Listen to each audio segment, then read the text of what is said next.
Welcome to a new series that I'm going to call What's So Great About This? And this is a series where I look at classic authors, classic novels, or modern classics that are already considered pretty great, that I might have missed at some point or that I just want to praise, and talk about what's so great about them. Because I generally cover a lot of translated literature and modern genre fiction, I thought I need to dip into some classics. First one is this, Agatha Christie's And Then There Were None.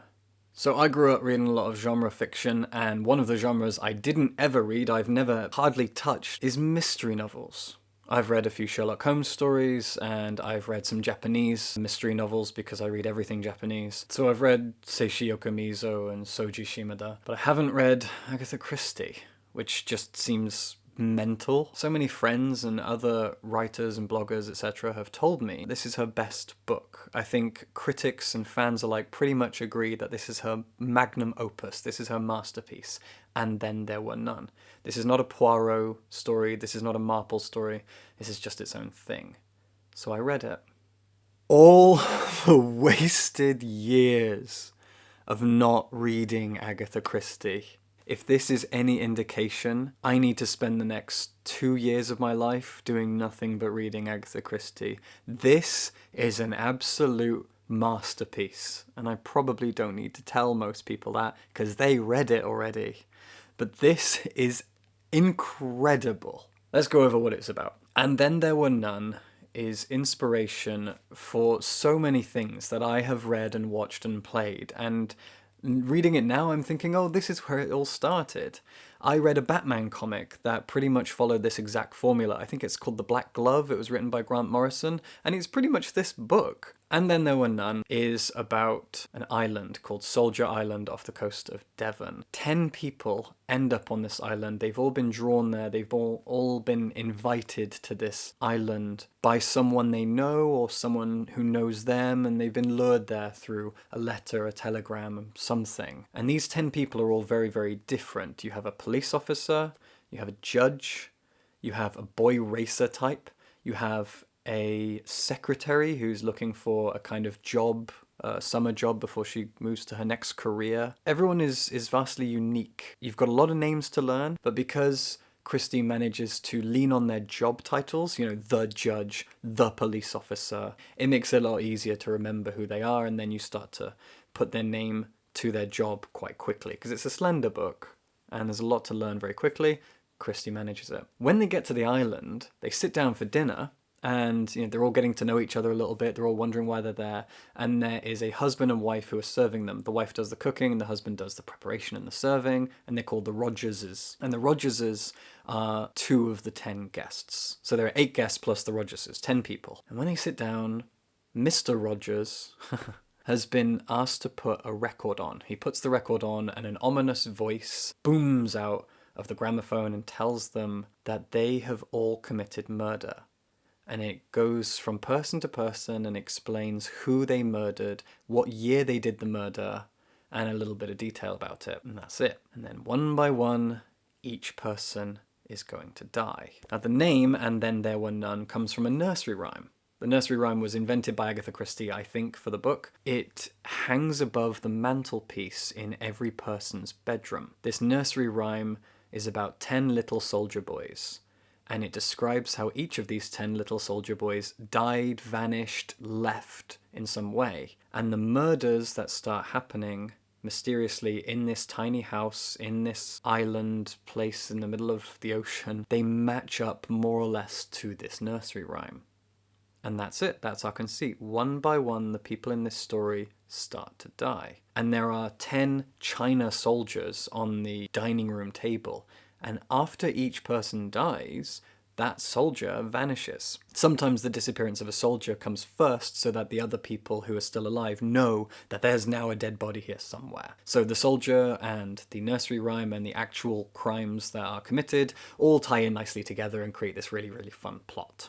When the book begins, I think what I was most nervous about was whether or not it would have solid pacing, and it does begin a little bit slowly. You're struggling to get to know the characters a little bit, but they are very much each written in their own way. They have different accents, they have different tones and opinions and feelings and thoughts, and all of this has to be gotten through quite quickly because they're murder victims. But it also has to have enough attention paid to each character to have us a little bit invested in them, to be able to tell them apart from each other, to be able to root for them and start guessing maybe one of them is the killer. Christie manages to balance that perfectly between too much detail and not enough detail. She toes that line beautifully. So at the beginning we get to know them, and after the halfway point, by the way, I'm not going to spoil anything here, after the halfway point the book actually becomes kind of twisted and dark. There is a lot of imagery in here, some sentences and turns of phrase that really sent a chill down my spine. Now, I love horror. I love reading horror novels, horror comics. I love watching horror films, horror video games, etc., etc.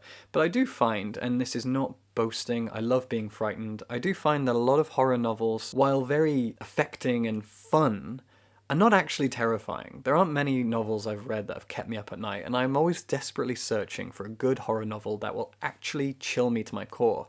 And surprise, surprise, this fun and campy mystery novel by Agatha Christie had some really dark imagery that was just peppered through the second half of the book. Just a few things here and there that really sent a chill down my spine. I actually shuddered, I got goosebumps, just a few bits of imagery. Towards the end, and again, this won't spoil anything, there's just this image in one of the guests' bedrooms of a hook, a black hook hanging from the ceiling. And she looks at this hook and she sees seaweed hanging from it. And this image and this repetition of the phrase, this black hook that has come from nowhere, was so ominous and chilling. I really felt nervous. I felt frightened. And you don't get this too often, at least I don't get this too often. Her command of language and just her choice of words within each sentence can really lend some weight and gravity and electricity to the atmosphere. It's fantastic use of language. And the other thing about her use of language is that it's playful and it's fast and it's quick and it's simple. Dialogue between these characters, it shifts and moves very, very quickly. Most people don't have running monologues. You've got back and forth between people as they discuss things and try and work things out. And that actually brings me to probably the only issue that I have with the book is that the characters within this are dying one by one. They are being killed, either by one of them or by a secret mystery person who is hiding somewhere in the house and picking them off. Although they spend a lot of time playing detective with each other, you know, working together and working against each other, trying to figure out who's picking them off, these characters don't dwell on their mortality very much. When a person dies, they don't mourn them. When the numbers are dwindling and everyone who's left obviously is very, very, very likely to be the next victim, they don't seem to care. They're constantly thinking, how do I get off the island? And how do we catch this killer? And who could it be? They're all playing detective. They don't seem that concerned with staying alive. That was my one and only criticism, really, is that there's not enough desperation and fear in the story. It's like, oh, another one of us is dead. Who done it?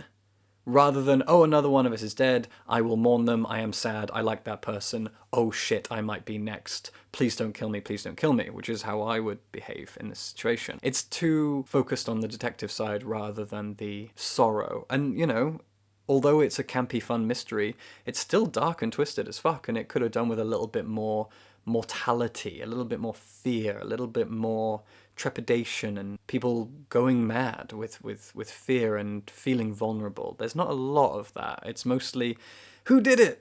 Which one of you is the killer? I blame you. And anyway, that's my only complaint. Other than that, fucking masterpiece.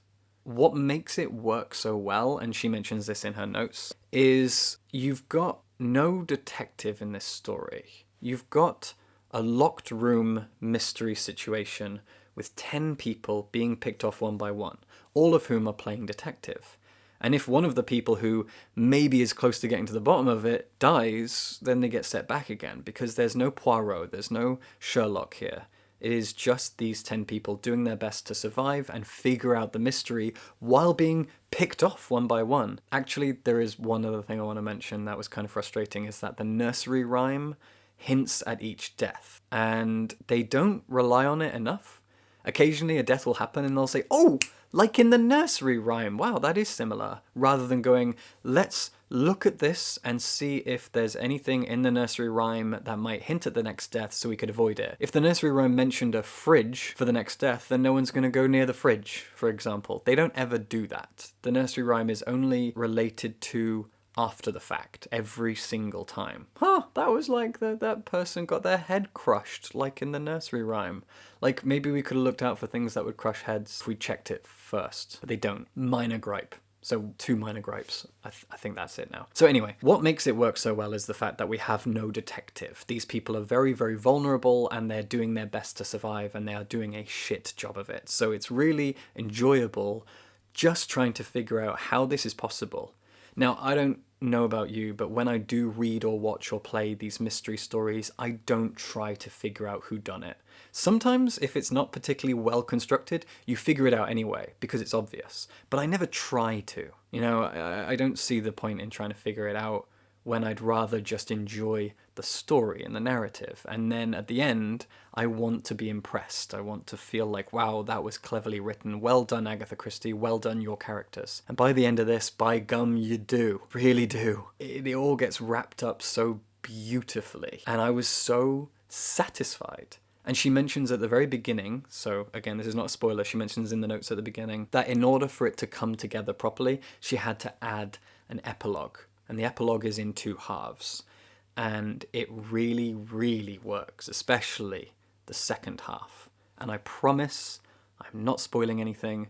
Do not plug up your ears. The second half of the epilogue is a letter written by the murderer and how they did it. The letter is jammed into a bottle and thrown out to sea for someone to find it eventually. And what was really eerie is that I read this book last night, I read that epilogue, I went to bed, and I woke up the next morning and I started reading a brand new book by a Japanese crime writer called Yukito Ayatsuchi.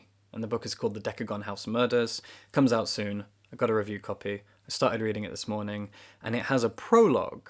And that prologue is a murderer talking about the murder that they've committed, writing it down, putting it in a message to throw it out to sea, while mentioning that what they're doing is similar to that British crime writer.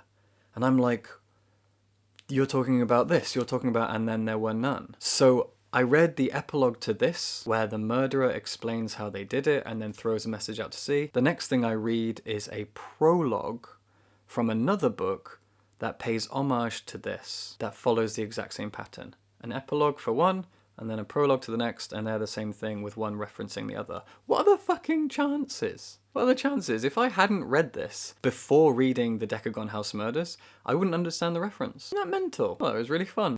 The final thing that I want to talk about with this, and the reason that I think it works so well, is the fact that all these characters, the gramophone explains that they've all done a death. These people have all, at some point in their life and in some way, been responsible for someone else's life flickering out. It's vague, and sometimes, maybe they were actually responsible and maybe they weren't. It might have been to do with war. One of them was a soldier and he let a group, a platoon die. Did he do it on purpose? Even if he did, is it really murder because he didn't kill them? So there's a lot of ambiguity there. And this moral conversation that you're having with yourself while reading this is really, really fun. But it also adds a narrative element because the characters within the story suddenly can't trust each other wholly. They're wondering about each other a little bit. They suddenly feel a little bit nervous because these are all people who've done terrible things, but they also get eaten up by their guilt. One in particular, she really gets chewed up inside by her guilt. So, is this an absolute classic? Is it a wonderful must-read? Does it deserve the attention it gets? This is a pacey, punchy, exciting, well-written character drama, murder mystery, with a fantastically satisfying ending. A wonderful, wonderful ending. The very end before the prologue, when all of the deaths and murders are all running out slowly and we get to the very climax of it, is terrifying. It honestly made me shiver. It is uncomfortable. And I didn't expect that because it's so campy and silly and fun all the way through, even though it's full of death. only for it to get really dark and sinister toward the end, and just kept making me shiver. I had these fingers running up and down my spine all the way through. Really good writing. Fantastic. Agatha Christie. I don't know if this is news to anyone, but it turns out she's wonderful. If you enjoyed this, I'm going to be doing a few more of these. One is Wolf Hall. Still haven't read Wolf Hall. That's Wolf Hall there. I'm also currently reading The Secret History by Donna Tartt. That's going to be another one. So this is a series of me catching up with classics, and they'll come out whenever I feel like it. Subscribe, please. Like this. Fun fact, I've been doing blogging for a long time. My main job is writing. I'm a freelance writer, and I run Books and Bow, the writing side of it. And that's where all my money comes from. And I don't know how well received most of my writing is. You know, we don't have a comment section, we don't have likes and dislikes and stuff, but YouTube does. And every time I put up a video, within, I'd say like 4 hours of me putting it up, there is always one dislike. One person dislikes every video I put up within the first few hours, no matter what the video is about. I really want to know who that person is. If it's you, leave me a comment. Subscribe for books.